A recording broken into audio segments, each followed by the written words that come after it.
Добро дојдовте во Тајната на успехот. Ова е нашето 21-во издание. Тајната на успехот е серијал подкасти за женското предприемништво кој е дел од проектот Национална платформа за женско предприемништво. Во денешното издание на Тајната на успехот ви представуваме една успешна дама, храбра жена, која може да биде инспирација за многумина. Како девојче сонуваше за актерството како професија, но денеска, наместо со зборови, таа својата успешна приказна ја раскажува со бројки. Вие представуваме Викторија Рафајловска.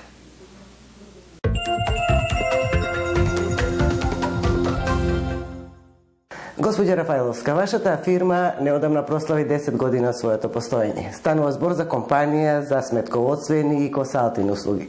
Дали сте задоволни од досега сработеното? Добар ден, благодарам на поканата да бидам гостин во вашата емисија. Така е, мојата компанија неодамна прослави 10 години од своето постоење, мал јубилеј. И секако задоволни сме од досега постигнатите резултати, меѓутоа секогаш се стремиме да одиме напред и да постигнеме уште поголеми успеси. Ваши клиенти се правни и физички лица. Какви се услуги нудите на клиентите? Така е, наши клиенти се правни физички лица. Ние, освен сметководствени, нудиме консултантски услуги, услуги во областа на даночната регулатива, услуги во областа на паричните текови, услуги во областа на кредитирањето, правни услуги и сите други услуги за кои што клиентите ќе се обратат кај нас за помош. Се трудиме да им помогнеме колку што е во наша моќ. Да се работи со бројки е тешка и одговорна задача, но оваа работа, оваа професија е присутна во вашето семејство повеќе генерации. Дали тоа беше и мотивот да се одлучите? Па така е. Да ви кажам искрено, мотивот да преовладаат бројките, да кажам наместо зборовите, беше еден од двигателите во мојата работа, понатака да ја зацртам целта и да го остварам и да сум она што денес сум. Се надевам... Веројатно, од најмала возраст вие сте биле присутни со членови на вашето семејство кои работеле ваквата работа и не ве изненадуваше како се однесува. Во моето семејство беше многу бројно и секогаш кога се собира, разговорите се водеа околу бројки, околу стандарди, околу математики и сето тоа на некој начин кога ги слушате се врежува во вашиот мозок и си велите, па може би и тоа е патот кој што треба да го изберам. Читајќи го вашето CV, разговарајќи претходно пред да го снимиме овој разговор, споменавте дека сте имали и други желби кога сте биле тинејџер за вашата идна професија. Се однесува за што? Да. Замислете, кога бев мала, мислев дека ќе станам актерка. И моите тинеџерски денови, да речам, се стремеа кон тоа да учествувам во голем број детски представи, младински представи, сите тие беа аматерски, меѓутоа ме привлекуваше тоа што жанрот на тие представи беше комедија. Има ли поврзување сега со сегашната професија и она што сте го посекувале како млада девојка? Па да ви кажам искрено, она што јас го посакував како млада девојка го применив во професијата што денес ја работам. Значи, секогаш се стремам кон тоа да клиентите на проблемот со кој што ќе дојдат во нашата компанија не гледаат како на проблем, него гледаат како на нешто што ете така ќе се реши со насмевка, со разговор, со некоја шега, да, доаѓаме до целта и до решението, клиентите задоволни излегуваат. Сега се случува некогаш да има и некој пех, меѓутоа се повеќе како што работиме подолго, така подолго. Како всушност и во секоја професија може да се случат негативни работи, но да доминираат оние позитивните. Кога станува збор за женското предприемништво, колку организациите за жени им помагаат на жените кои се занимаваат со свој бизнис? Еве, например, Националната платформа за женско предприемништво, колку влијае и помага за работењето еве лично за вас? Јас Сакам да кажам голема благодарност на националната платформа и сакам да кажам дека како голем поддржувач на женското претприемништво се радувам на организирањето на ваква една национална платформа од причина што таа ќе ни донесе до тоа да ние не само локално, него и регионално, па и национално се поврземе со жените од секоја бранша и да може да си помагаме, да изнаоѓаме цели, да изнаоѓаме решенија, да изнаоѓаме пласман едноставно на нашите производи. Да. Кога ве побарам за да се договараме за овој разговор, беше некаде 9, односно 21:30. Вашиот сопруг дека рече дека не сте дома, дека се уште сте на работа, дека имате обврски.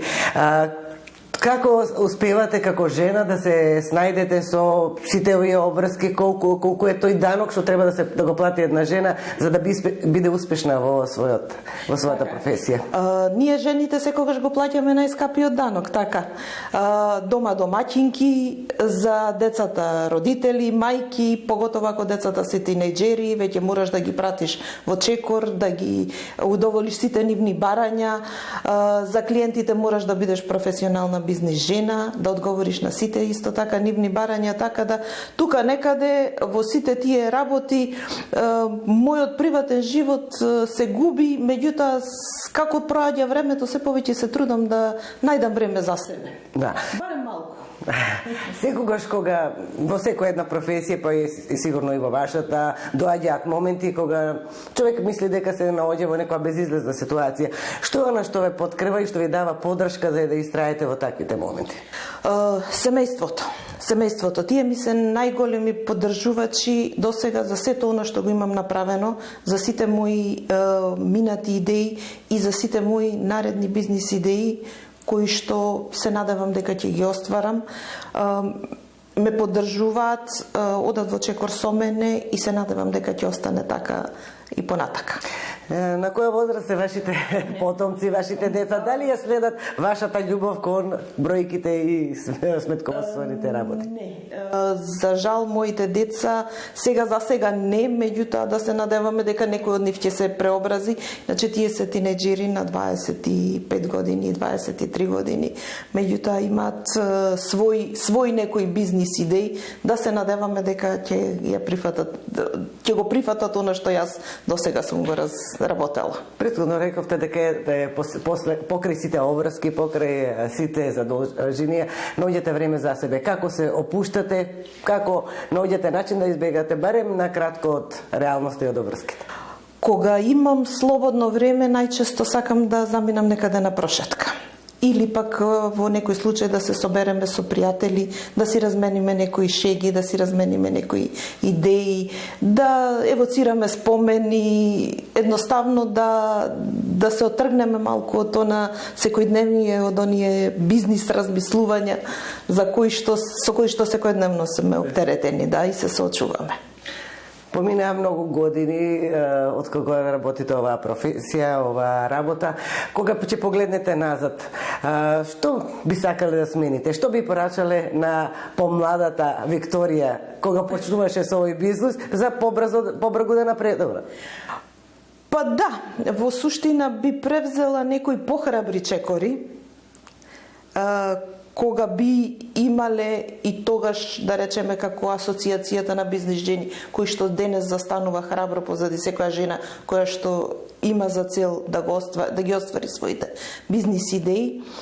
Да, би превзела некои чекори. Да, ама веројатно биле потребни и некои дополнителни совети, размена на искуства, она што треба сам човек да го постигне, да веќе да го има доживеано од друг. Да. Кои се вашите планови за наредниот период? Плановите за наредниот период, имаме неколку планови, имаме неколку бизнис идеи за кои што се уште не можам да кажам ништо, бидејќи се во подготовка. Се надевам дека ќе се остварат и ќе ве благовремено ќе ве информираме. Постојат многу сигурно млади жени и девојки кои што би сакале да започнат собствен бизнис, но сепак се двоумат дали причина си финансиите, дали не искуството, недоволно храброст. Што еве вие од денешен аспект би порачале на младите жени? Јас би им препорачала само едно, да не размислуваат, доколку имаат добра бизнис идеја, да тргнат напред храбро, да направат своја визија и таа визија да ја преточат во мисија.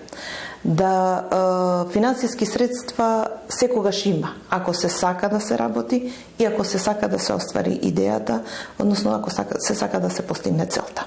И веројатно најважното да се биде истрен во реализацијата на таквата идеја. Господја Рафаеловска, ви благодарам за учеството во овој серијал подкасти и ви посакувам натамошен успех во работата и остварување на сите овие планови. Благодарам и на вас на поканата, ми беше задоволство да разговарам со вас. Благодарам.